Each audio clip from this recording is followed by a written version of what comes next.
merci. Nous saluons nos 17 375 000 followers.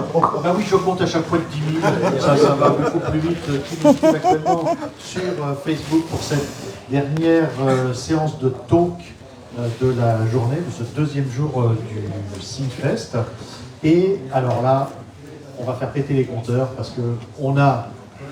Non, je ne peux pas dire du lourd parce que je vais avoir des problèmes, mais on a quelque chose de formidable. On a la présence d'Arnold Turboost et qui va pouvoir nous dire merci.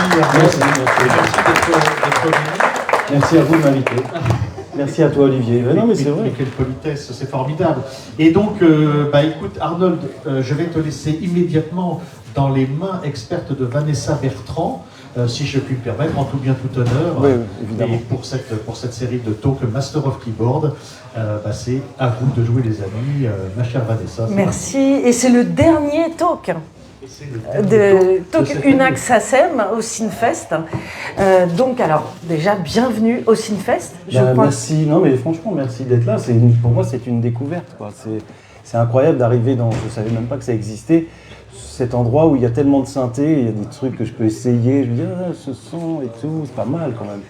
Le Synfest est ravi de t'accueillir, et d'autant plus que Nantes ne t'est pas totalement étranger, même si tu es normand de naissance. Il me semble que c'est à Nantes et en Bretagne que tu as eu tes premières expériences musicales, y compris professionnelles.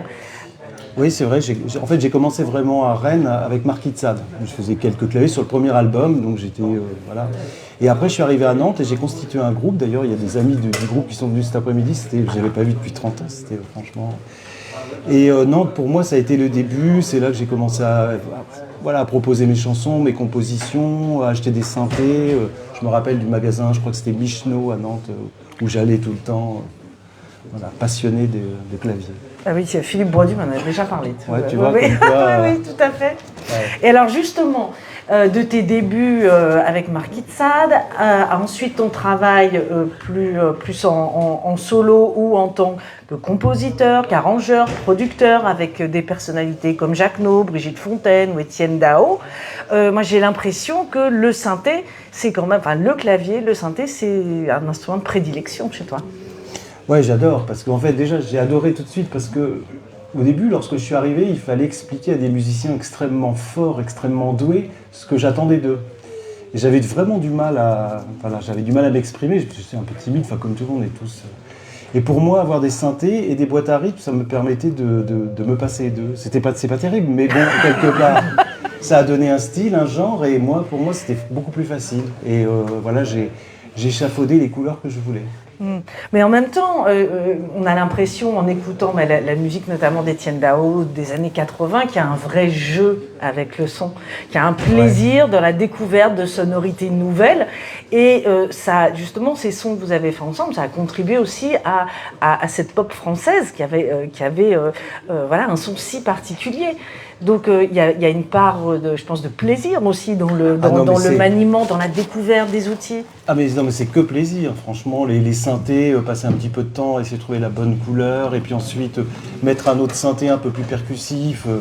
Je me souviens par exemple des Paul Tattoo, j'ai quand même passé beaucoup de temps à trouver cette partie rythmique comme un piano, mais qui n'était pas franchement un piano. Pour moi, c'était le son qui devait être devant, et j'ai découvert aussi beaucoup les synthés, puis l'étendue des synthés en allant en Angleterre, beaucoup, et notamment avec une personne qui s'appelle William Orbit, qui m'a fait quand même voir beaucoup de choses, qui m'a appris beaucoup de choses. J'étais totalement novice. Alors moi, j'aimerais bien qu'on écoute un petit extrait d'un titre que tu as composé, qui est tombé pour la France, et je te poserai quelques petites questions après.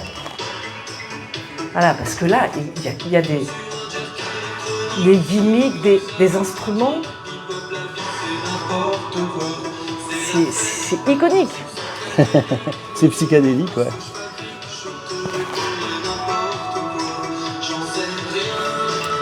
Donc ça, moi, j'ai envie d'avoir la petite histoire et de savoir en fait ce qui t'a fait opter pour tel son. Est-ce que c'est des sons qui t'ont été inspirés par votre collaboration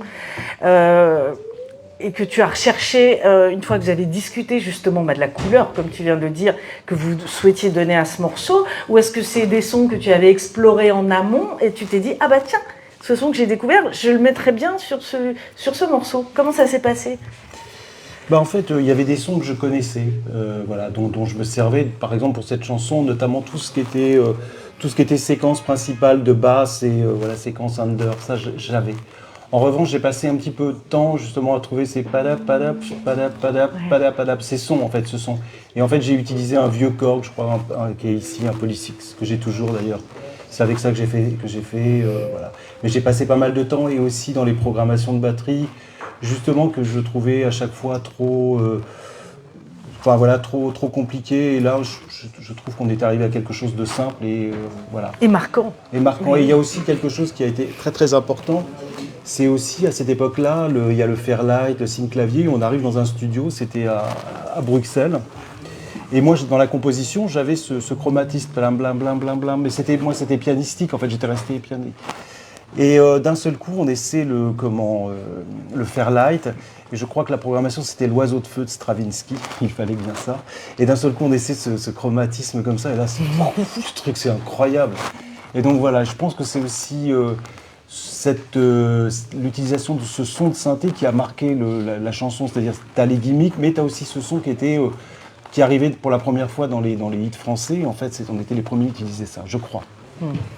Alors, une question que j'ai posée à Wally Badarou hier, si tu devais partir t'isoler un mois en résidence pour composer, quel clavier tu prendrais? Alors ça, c'est compliqué. Hein. Franchement, là, je prendrais, bon, alors peut-être le laptop, parce que c'est super pratique, j'ai tout à l'intérieur. Eh oui. C'est vrai, non mais enfin voilà, je devrais pas dire ça, mais bon, c'est la vérité. Le clavier AZERTY. Ouais, le clavier AZERTY, ouais, c'est ça exactement. Non, autrement, je pense que ça dépend pourquoi faire. Si c'est pour produire, pour arranger, je sais pas, peut-être que je prendrais, je suis en train de réfléchir à quel synthé, il m'en faudrait plusieurs en fait. Voilà, tu vois. Autrement, non, je prendrais un piano, clairement. D'accord, mais c'est ce Au qu'il dit début. Wally aussi. Je prends le piano pour voilà, parce que c'est pratique. Tu vois, j'envisage des arrangements, je les entends, je les dessine dès le début. Alors donc, on a évoqué tes débuts, ta carrière, la carrière des années 80. Là, tu as sorti en 2023 sur la photo, donc un album solo. Que j'ai écouté. Moi, il y a des duos qui sont assez surprenants. Moi, la chanson qui m'a le plus touchée, c'est Des mai, à titre personnel. Et j'ai trouvé que justement, ta conception du son avait beaucoup évolué par rapport à la période qu'on a abordée, que c'était plus peut-être plus apaisé, même au niveau des rythmes, plus sobre, plus dépouillé. En revanche, on parlait de couleurs, moi j'aime bien associer aussi des saveurs à ce que la musique m'inspire. Et là, je vais juste raconter une petite anecdote. Je ne sais pas si Philippe Bredu a eu le temps de nous rejoindre. Non, il est peut-être encore en train de démonter. Mais avec Philippe Bredu, donc aux rencontres des écritures créatives de Dijon, où on a fait des ateliers littéraires et musicaux, je lui avais demandé sur scène, à partir du mini-fric d'Arturia, de nous jouer des sons salés, des sons sucrés, des sons pimentés. Et justement, je trouve que associer les sens entre eux, c'était pertinent et ça l'inspirait. Et moi, s'il y a une couleur, une saveur que j'ai envie d'associer à ton dernier album, c'est plutôt quelque chose d'acidulé. Un peu comme... voilà, c'est ce qui me vient, c'est ce qui m'a, moi, parlé. Et toi, est-ce que, justement, tu travailles aussi à partir d'autres sensations que tu vas essayer de traduire en son? Est-ce que le fait, justement, peut-être que ton album me semble acidulé, est-ce que ça te parle? Est-ce que tu peux le relier à ce que certains sons inspirent? Alors, saveur, non, peut-être moins, en fait, couleur. À une époque, d'ailleurs, je le fais moins maintenant, mais à une époque, j'avais constitué, je constituais à chaque fois, avant de commencer une chanson, des palettes, une palette en fait. Et selon les arrangements et selon les gammes d'instruments, j'affectais des sons. Et clairement, pour moi, il y avait harmonie. Quand il y avait harmonie couleur, il y avait harmonie en fait. Et lorsque j'avais pas harmonie couleur, en revanche, j'avais pas harmonie dans ma chanson. Ah ouais. Les couleurs, évidemment les couleurs, oui. Mais donc, il y a un important. rapport sensoriel, quand même. Oui, c'est sûr. Bah là, tu me parles d'acidulé. Pour moi, il y a du orange, il y a du bleu, forcément des dégradés de bleu, plusieurs bleus. Il peut y avoir plein de... Enfin, voilà, c'est quand même assez... C'est coloré, quoi. C'est ça, en fait, que je veux dire. Alors, on va parler aussi, je sais que c'est un sujet qui t'intéresse beaucoup, de l'intelligence artificielle, et puis dans le cadre du conseil d'administration de la SACEM, il en est parfois question, parce qu'il s'agit aussi d'être au plus près de ce qui... Voilà. Ouais. Et toi, est-ce que tu as déjà essayé de tester, de voir comment l'intégrer à ton processus créatif ? Quels sont pour toi, est-ce que pour toi, ça peut offrir finalement des possibilités, ou est-ce qu'il y a des dangers ? J'ai testé un logiciel, je ne vais pas le citer, mais j'en ai testé un. En fait, si tu veux, tu n'as pas le droit de donner des noms propres, mais tu peux donner, genre, par exemple, chromatisme, léger, dans un ascenseur, voilà, par exemple, pour la musique. Tu payes quelques dollars, hein, et on va te faire, par exemple, à peu près une vingtaine de propositions. Et certaines, tu te dis, bah, pas mieux, quoi. En revanche, tu peux t'en servir, effectivement, parce que tu te dis parfois, c'est des suites d'accords qui sont super intéressantes. Tu dis, je ne l'ai pas fait ça. Donc tu peux décortiquer ce que te propose l'intelligence artificielle et faire tiens, quoi, tu vois. Voilà, c'est plus comme ça que je vois le. Mais c'est quand même très dangereux parce que là, si tu veux, j'ai testé ça fait 3 mois et je pense que c'est en constante évolution et que quand je dis pas mieux, ça sera pas mieux. D'ailleurs, j'ai aussi testé avec des chansons, c'est-à-dire en fait, tu dis voilà, je voudrais un texte comme ça, je voudrais que ça raconte ça, je voudrais plutôt un style, voilà, genre années 80, par exemple, Tombé pour la France. Et là, franchement, ouais, je suis étonné, c'est ça, quoi. Tu vois, pas mieux. Donc, que faire ? Bah alors, de toute façon, on ne peut pas aller contre, on ne peut pas dire non, on peut juste effectivement encadrer comme on le fait avec la SACEM. C'est-à-dire qu'en fait, qu'il y ait le droit, enfin, il faut légiférer, en fait. Ça, on peut, mais autrement, on ne peut pas aller contre. Si tu veux, tu es obligé de dire, bon, il va falloir qu'on s'en serve. Quelque part, tu y réfléchis bien. Moi, ce que j'adore aussi, ce sont les orgues, j'appelle ça les orgues à tout faire, avec accompagnement automatique, si tu veux, tu vois. Quelque part, c'est déjà ça, c'est de l'intelligence. C'est pas vraiment intelligent, mais en tout cas, c'est super pratique. Tu appuies sur un bouton, tu as tout, tu vois, ça te donne. Moi, j'adorais ça, en fait. Je m'en suis servi énormément. Oui, donc il y a déjà eu, de toute manière, évidemment, des apports, des progrès. Et puis sauf que là, ça va beaucoup plus loin. Moi, le logiciel que j'ai essayé, et j'ai lu quelque chose comme quoi il était complètement dépassé, ce logiciel, qu'il y avait tellement mieux. Ouais. Donc, en fait, si tu veux, il y a beaucoup de musiques qui sont faites, notamment pour les antennes de télévision qui sont de l'habillage, par exemple. Je pense que ça va pas tarder à disparaître. Hein. Je pense que bientôt, enfin, voilà. En tout cas, il faudra toujours quelqu'un pour décider que, oui, c'est une bonne base, mais comment on peut l'améliorer, etc. C'est ça. Il y a ceux qui vont savoir s'en servir, mais c'est pas bien compliqué, hein, puisqu'en fait, c'est juste avoir quelques dollars en poche. Et avoir un petit peu Et voilà, et c'est ça qui fait la différence aussi. Oui, c'est bien orienté, mais en même temps, ça semble tellement ténu. Enfin, si tu veux, c'est tellement... Enfin, moi, j'ai été époustouflé quand même. Alors aujourd'hui, dans la jungle, on l'a évoqué au cours d'autres talks du NAC, dans la jungle maintenant des différentes plateformes, etc., forcément, l'approche du compositeur, elle a changé par rapport à la diffusion de ses œuvres. Quel conseil, entre 14 guillemets, tu pourrais donner à quelqu'un pour ne pas justement avoir peur, ne pas baisser les bras face au dédale que semble être le parcours de quelqu'un qui souhaite maintenant faire connaître ses musiques ? Bah écoute, non mais déjà, il faut être mu, en tout cas ça dépend ce que tu fais, mais par la passion. Être, c'est déjà énorme actuellement, ça dépend ce que tu fais aussi en musique, mais être en musique, c'est déjà formidable, tu vois. Avoir... Franchement, tu vois, voilà. Et c'est vrai que de toute façon, on le voit bien avec les... Tu vas passer, genre, je sais pas, tu te dis, mais c'est énorme, j'ai passé 10 000 fois sur Spotify avec cette chanson, mais c'est rien du tout, quoi. Tu vois, tu vas rien gagner, c'est du saupoudrage que tu vas gagner comme argent. Donc maintenant, on en est là, on est dans une paupérisation, c'est-à-dire qu'en fait, il y a de plus en plus d'argent, parce qu'il y a de plus en plus de productions qui sont faites, et il y a de plus en plus d'argent qui sont saupoudrés sur de plus en plus de personnes, quoi. Et c'est difficile d'en vivre. Donc c'est pour ça que je dis, bon, évidemment, tu peux faire aussi de la publicité, c'est complètement différent. Mais justement, les agences publicitaires maintenant utilisent l'intelligence artificielle, tu vois. Non, c'est bien compliqué, c'est compliqué. Donc la seule chose qui puisse motiver, c'est la passion. Je fais ça parce que je suis vraiment passionné et que voilà. Et puis être, c'est énorme. Non, mais c'est un peu. Tu vois, j'avais dit ça à ma mère et elle m'aurait dit va te coucher. Là, donc, tu as pu parcourir un petit peu les allées du Synfest. Quelle est ta première impression quand tu vois donc, cette immense pièce remplie de gens passionnés autour de... Ah non, mais c'est ce de que j'ai ces dit, synthés. c'est ce que j'ai dit au début, c'est génial. Puis tous ces synthés modulaires. Bon, après, ça me fait un petit peu peur parce que je me dis, moi, j'aime bien trouver, tu vois, des suites d'accords, des mélodies, justement des couleurs d'arrangement, tout ça. Alors, si je commence à plonger là-dedans, bon, j'ai commencé un petit peu puisque j'ai eu un MS-20, voilà, c'était patchables. Mais si je commence à plonger là-dedans, je vais perdre tellement de temps à trouver un son. J'ai peur de ça, en fait. Mais autrement, je trouve ça génial, franchement.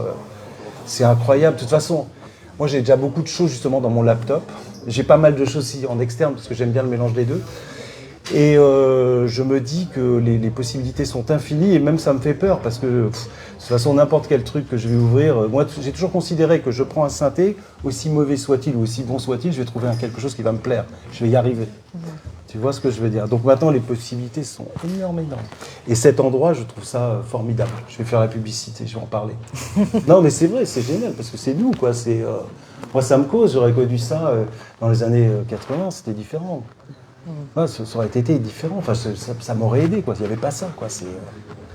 Oui, donc justement, par les années 80, quelle est la décennie qui, selon toi, a vu le plus de bouleversements au niveau de la création sonore on va dire, voilà, depuis 70-80.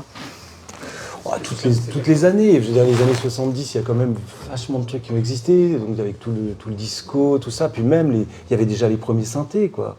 Les années 60, c'est révolutionnaire quand tu écoutes tous les Beatles qui arrivent et qui proposent des compositions qui sont hallucinantes quand même.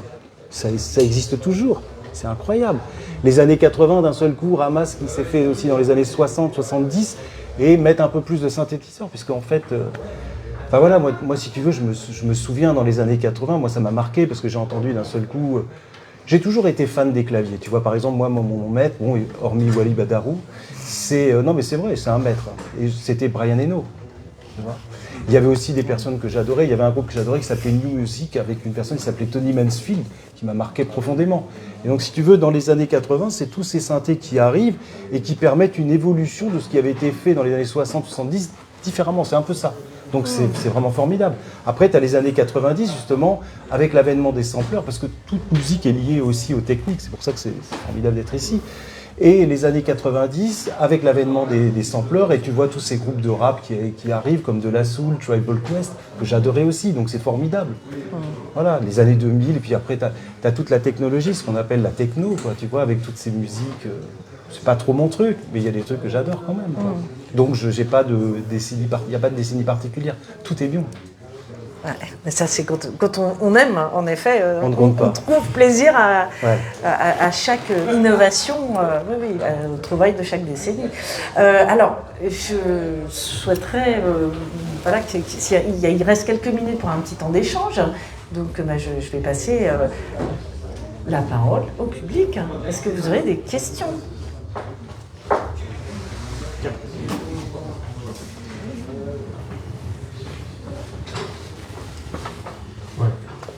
Bonjour Arnold. Bonjour. Ce qui m'intéresse, c'est le processus de création. Et alors moi, je suis né un peu dans la New Wave d'une certaine façon, au début des années 80. Qu'est-ce qui fait que tu composes? Est-ce que moi, c'est souvent le son qui me donne l'idée de la musique ou d'un rythmique ou d'un début de musique? Est-ce que c'est comme ça? Est-ce que c'est le son qui te provoque et qui te donne une inspiration, ou est-ce que c'est une idée que tu as dans la tête et après tu essaies de trouver ce qui va faire l'arrangement et la composition, quoi? Alors dès qu'il y a une idée dans l'air, j'essaie de l'attraper, ça c'est clair. Donc ça peut être le son, évidemment, tu vois, moi, le son m'inspire, évidemment. Mais ça peut être aussi juste une phrase, quelque chose que, tu vois, quelqu'un dit quelque chose, une phrase, je trouve ça super et tout, ça m'invite tout de suite à trouver une mélodie. Et puis, je suis peut-être aussi un petit peu laborieux, j'ai besoin aussi de faire de nombreuses gammes au piano, tu vois, pour trouver justement une nouvelle façon, tu vois, de nouvelles suites d'accords. Ça, j'avais pas pensé, tu vois, puis d'un seul coup, paf, ma main glisse, oh tiens, c'est pas mal ça. Enfin voilà, c'est souvent des accidents, quoi. Mais c'est la récurrence et c'est le côté quotidien qui fait que j'arrive à trouver certaines choses. Enfin, je pense que c'est important. Il y a des génies, effectivement, eux, ils ont besoin de, je sais pas, c'est tous les jours, mais moi je ne suis pas un génie, j'ai besoin de beaucoup de travailler, quoi. Mais le son m'inspire énormément, ouais. Enfin, derrière les grands génies, en fait, on découvre qu'il y a toujours beaucoup de travail derrière. Il y a beaucoup de travail, ouais. Je pense que c'est la clé. Je pense que c'est la clé, c'est ça. Il faut chercher, il faut se donner de la peine, et puis effectivement, d'un seul coup, paf, ça arrive. Mais en même temps, il y a des choses aussi que j'ai remarquées, qui sont absolument incroyables, et je pense qu'on est tous comme ça. Il y a des choses, toi, tu as une mélodie que tu entends, tu la trouves géniale. Oh, j'adore cette mélodie, qu'est-ce qu'elle est bien et tout. Puis toi, tu cherches et tu trouves rien. Puis d'un seul coup, tu dis, oh ouais, c'est vachement bien. Puis en fait, ça m'est arrivé à plusieurs reprises. Tu t'aperçois que tu as trafiqué cette mélodie dans ton interne, là, tu vois. Ça a été complètement transformé. Elle est par exemple à l'envers. Ou alors il y a des bouts qui ont été pris. Et c'est malgré toi. Ouais. Ou alors tu l'as fait. Enfin, moi, j'ai jamais fait exprès, quoi.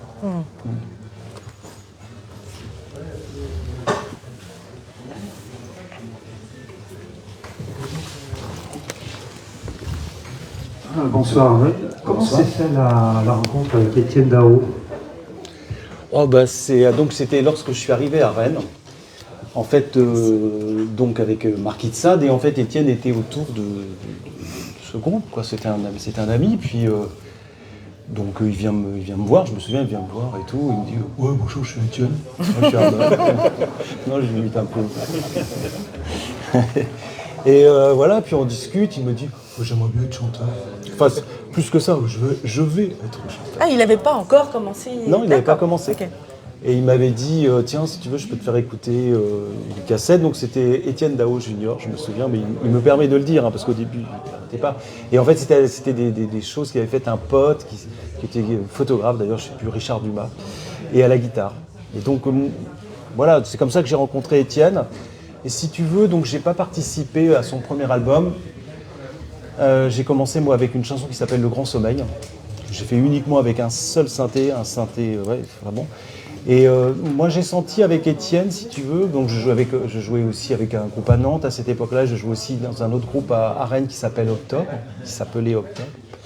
Et j'ai senti qu'avec Étienne, ce qui était intéressant, c'est que il avait aussi toute cette... donc on était tous vraiment intéressés par la musique anglo-saxonne, tu vois, par ses productions. Et dans tous les groupes où j'étais, ça chantait en anglais, all in English. Et avec Étienne, en fait, c'était différent. Lui me dit non, moi je veux chanter en français et tout, j'adore Françoise. Et donc j'ai trouvé que c'était franchement bien, puis il écrivait bien, et puis il avait cette voix inimitable. Ah ouais. Voilà. Et donc, puis on s'entendait bien, parce que lui ne revendiquait pas plus que ça, et moi non plus. Donc nous étions déterminés. Mais en même temps, tu vois, prêt à écouter tout ce qui se faisait, enfin ouvert au monde, quoi, en fait. Voilà, donc c'est comme ça que j'ai rencontré Étienne. Facilement. Ouais, c'est une belle rencontre, c'est-à-dire que après, bon, il a eu du succès. Bon, son premier album que j'avais pas fait a pas eu du tout de succès. Et en fait, ce qui a scellé aussi notre rencontre, c'est qu'à partir du moment où je commence à faire avec lui, Le Grand Sommeil, d'un seul coup, c'est waouh, c'est parti. D'autant plus dans une époque qui n'était pas si facile que ça de faire passer des titres dans les radios, puisque si tu veux, c'était plus, j'ai rien contre lui, hein, Michel Sardou ou je sais pas qui passait, quoi. Les trucs comme ça passait pas. Étienne, quelque part, a ouvert la porte. Et donc, on a ouvert la porte un petit peu ensemble, et après, ça a été, tu vois, ça a été facile. Et puis, quelque part, je pense que notre association, c'était aussi, on se confortait l'un l'autre, c'est-à-dire qu'en fait, lui me faisait confiance, moi je faisais mes mélodies, et lui il faisait plus les textes, et puis on se réunissait pour faire justement les productions, les arrangements, tout ça, quoi. Et on essayait de mettre à chaque fois la maison, le label de côté, que jamais ils ne viennent, surtout. Ah oui. Je me souviendrai toujours, parce que justement, puisqu'on est ici, j'avais fait cette chanson qui s'appelle « Tomber pour la France que tu as passé ». C'est quasiment que des synthés, là j'en ai mis des couches, franchement. Et donc ça arrive dans les mains du label qui écoute ça, qui d'un seul coup prend un air affligé. Je vous assure que c'est vrai, hein, c'est la vérité, je ne raconte rien. Et la chef de la promo, je sais plus quoi, enfin une des chefs du label vient me voir et me dit Arnold, ça aurait pu être chouette, mais c'est un fatras de synthé. Je vous assure que c'est vrai, c'est incroyable, j'ai eu ça, quoi. Donc, je me souviens aussi cet album Pop Satori que j'ai fait avec lui, on l'a fait carrément ensemble, hein, donc ça en Angleterre, et c'est pareil en fait, donc on se réjouissait, nous arrivons au label qui veut fêter un petit peu, mais sans avoir écouté, puisqu'en fait on leur interdisait le studio. Et donc on arrive, ils écoutent tout ça, et là franchement mine des types, des équipes de promo, mais c'est déconfit. Ils ont la mine déconfite, ils y croyaient, mais pas du tout, quoi. C'était complètement dingue. Il faudrait peut-être retourner en studio, refaire des trucs, parce que là, c'est quand même trop bizarre. Aïe, aïe. Voilà. Et donc Étienne a été très fort parce qu'il a su vendre nos propositions. Parce que c'est ça aussi, il faut avoir force de caractère pour proposer, quoi. Parce que s'il en était resté là, il aurait dit au label, bon bah ok, on va refaire. Mais non, il a dit, ah non, moi j'adore. Qu'est-ce que t'en penses, Arnold ? J'adore. Là, ça rejoint un petit peu ce qu'on s'est dit dans le talk précédent sur le slasher, c'est-à-dire qu'on peut être un génie, mais si on n'a pas en plus comme corde à son arc de savoir se vendre et d'avoir la conviction qu'il faut, ça ne suffit pas. Voilà. Non, mais c'est important, c'est important. Ouais, il faut être déterminé, en fait. Il faut avoir l'envie. Il faut avoir l'envie, ouais, c'est sûr. Il faut être déterminé, puis il faut y croire, il faut y aller. C'est ce que tu disais tout à l'heure. Ouais. Donc voilà, ça c'est un vrai conseil. Ouais. Et alors quand on compose, quand on arrange les titres, justement pour Étienne Dao, qui a une voix, comme tu l'as fait remarquer, bravo pour l'imitation au passage, qui a une voix quand même très particulière, j'imagine qu'il faut en tenir compte pour les arrangements. Alors justement, parce qu'il n'y a pas une voix passe-partout. Non, mais il n'a pas une voix passe-partout. Mais alors justement, c'était très malvenu parce que nous aimions bien les voix à l'intérieur. Étienne adorait ça, moi aussi. Alors Étienne, lui, abusait de la reverb. Je disais, Étienne, pas trop. Ce qui fait que... Parce qu'en fait, il chante très très bien. Franchement, voilà, parce qu'il y en a plein de gens, il ne sait pas chanter. Non, c'est pas vrai. Il sait très très bien chanter. Il chante super bien, il a une vraiment belle voix. Il chante très juste, il n'a pas un trou dans la voix. C'est rare, hein, franchement. Mais la voix était noyée parce qu'on considérait que la voix devait être un instrument. C'est pour ça. J'étais pas mieux que lui, hein, donc voilà. Mais on l'assumait. D'accord. Ça a donné une particularité. Ce qui est important aussi, c'est ça, c'est d'être particulier, d'être remarquable au premier sens du terme. Très bien. Je crois qu'il reste 1 minute 30. Donc si vous voilà, oui, parce qu'il y a un bon timing. Mais... Bonsoir. Bonsoir. Qu'est-ce que tu racontes après Adélaïde et les envahisseurs? Alors il a continué à danser, puisqu'il dansait déjà avant. Non, mais j'ai continué, c'est-à-dire qu'en fait... à un moment donné, si tu veux, faire des chansons, c'est bien compliqué, donc j'étais obligé, parce que j'avais un peu une famille aussi à élever, et donc si tu veux, je passais parfois 1 an à faire un album qui ne fonctionnait pas. Et donc je suis passé aussi par d'autres étapes, si tu veux, j'ai fait aussi beaucoup de musique justement pour les chaînes de télé ou des publicités, voire des textes pour des dessins animés, j'en ai fait de nombreux aussi. Et donc voilà, j'ai continué en consacrant moins d'importance, mais beaucoup d'importance dans mon cœur, à mes productions, parce que j'ai continué, en fait, j'en suis à mon 6 ou 7e album, je t'informe. Mais, si tu veux, j'ai fait autre chose, je devais, parce que, voilà, j'avais, tu vois, je pouvais pas me permettre de perdre 1 an et demi, enfin, c'est pas perdre, parce que je le faisais quand même, mais je devais avoir quelque chose qui me permette de vivre, et comme je ne savais faire que de la musique, que je n'allais pas travailler autrement, voilà, donc je faisais de la musique. Donc c'est pour ça qu'après... Puis Adélaïde, si tu veux, ça a été vraiment formidable pour moi parce que en fait, c'était une chanson qui m'a permis, mais je m'y attendais pas, c'était la première fois que je chantais. Hein. Je savais pas, c'était une chanson que mon éditeur m'avait dit, ouais, dis donc, je t'ai acheté un synthé, ça serait peut-être bien quand même que tu me donnes des... J'ai dit, bah ouais, je sais pas trop, donc j'avais été le voir, mais je vous assure que c'est la vérité. Hein. Donc je vais le voir, je lui fais entendre les chansons que je préfère, je dis, tiens, ça c'est génial, tu vas voir. Et j'ai fait, le mec il bronche pas, puis je lui dis, ouais, j'ai ce truc là, ça faisait 3 mois que je l'avais enregistré, je l'avais gardé un peu par devers moi, je savais pas trop. Non mais c'est la vérité, hein. Je sais qu'Étienne n'en voulait pas, bon, ok. Et donc j'ai fait entendre, il me dit, mais c'est quoi ça? Je dis, bah, qu'est-ce qui chante? Il dit, bah, c'est moi. C'est génial ce truc. Je lui dis, mais c'est pas à moi de chanter, si tu veux, moi je me sentais pas chanteur en fait, voilà, je voulais pas chanter, tu vois, El Cantare, c'était pas moi quoi. Et donc, bon, je dis, mais qu'est-ce qu'on fait? Il me dit, mais tu vas chanter. Et puis donc voilà, c'est parti, si tu veux, j'étais vraiment surpris quoi, du succès. J'étais évidemment très heureux, quoi, mais surpris, quoi, voilà. Donc, Sans voir le clip, on aurait dit du Étienne Dao. Ah oui, sans voir le clip, mais non, mais si tu veux, voilà, mais quand je dis jamais chanté, j'avais jamais chanté. Et il se trouve que quelque part, pour moi, c'est facile aussi de l'imiter, puisque on a une voix assez similaire, c'est-à-dire en fait, on est un peu dans un registre un peu, tu vois, ouais. Mais t'as pas bénéficié de la même promo après pour les tests qui sont sortis après. Non, c'est-à-dire qu'en fait, après, j'ai proposé des chansons que j'aimais beaucoup donc, au label, qui n'en a pas voulu, et donc j'ai dit, bah, puisque c'est comme ça, vous me rendez mon contrat. Donc j'ai arrêté avec eux. Voilà, tout simplement. Et donc après, je suis passé dans un autre label. Bon voilà, mais j'en suis quand même, je te conseille d'écouter.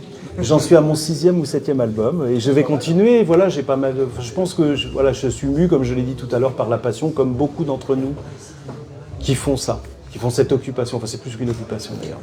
Oui, et là, donc, ça ramène, une fois de plus, à ce qu'on disait sur les slashers. C'est-à-dire que vous venez d'évoquer l'Arnold interprète, mais c'est pas parce qu'il ne sortait pas d'album solo ou qu'on ne l'entendait pas chanter qu'il ne travaillait pas, parce que le compositeur, voilà, tu as par ailleurs une énorme carrière de compositeur, d'arrangeur. Et ça, c'est vrai que le public ne le sait pas. Parce que on est les magiciens qui sont derrière, voilà, en retrait, on prépare les tours que l'interprète va faire sur scène. Mais tu n'as pas arrêté, en fait. Jamais. Mais oui, exactement. J'ai toujours vécu de droit. J'ai jamais été intermittent. Non, mais c'est voilà, vivre de la musique. Avec 3 enfants à charge, c'est un peu voilà, parfois ça, voilà. Faut savoir danser, justement. Mais je recommande vraiment Sur la photo, donc son dernier album qui date de l'an dernier et qui est disponible sur les plateformes. Sur la photo, c'est moi. Ouais. Ça s'appelle comment le dernier album? Sur la photo. Ouais. Il y en a quand même un autre depuis, Remix, Ah oui, remix, ouais. qui est le pesant d'or. Moi j'étais très content que ça revienne à la musique électronique. Ouais, c'est assez électronique, ouais. Et la chanson avec Alain Chamfort, c'est pas mal parce que je l'ai écouté l'autre jour. Mais de toute manière, je trouve quand on écoute cet album Sur la photo, il y a aussi une parenté avec Alain Chamfort. Alain, c'est un ami. Voilà, c'est quelqu'un que j'aime beaucoup, j'ai toujours bien aimé. Moi, quand je me souviens, justement, j'étais à Nantes et j'avais une copine qui travaillait dans un magasin qui s'appelait California Music, qui vendait des disques ici. Et souvent, j'allais la voir, je lui dis alors, qu'est-ce qui est sorti qui est intéressant? Puis un jour, elle me dit Alain Chamfort. Je la regarde, je dis t'es sûr? Et là, il me fait écouter l'album justement avec Wally, et où il y a En malaise en Malaisie, Chasseur d'ivoire, qui pour moi c'est de la magie, ça, quoi. Et donc j'ai toujours beaucoup aimé Alain. J'ai eu la chance de le rencontrer et c'est devenu petit à petit un ami. Je crois qu'il aimait bien ce que je faisais. Il m'a dit Arnold, si tu voulais faire une chanson pour moi, ça serait tellement cool, tu vois. Et donc ça a été un plaisir, et effectivement cette chanson, L'Apocalypse Rose. Ouais. Le maître des horloges me fait des signes désespérés. Voilà. Donc, de toute façon, Arnold est encore présent parmi nous au Synfest. Très heureux d'être là avec vous. Vous pouvez vous adresser à lui. Merci à vous. Je vous remercie beaucoup. On va se quitter, comme tu vois, le Synfest ne désigne pas pour les moyens techniques, un micro, un téléphone. Ah, ça dynamite.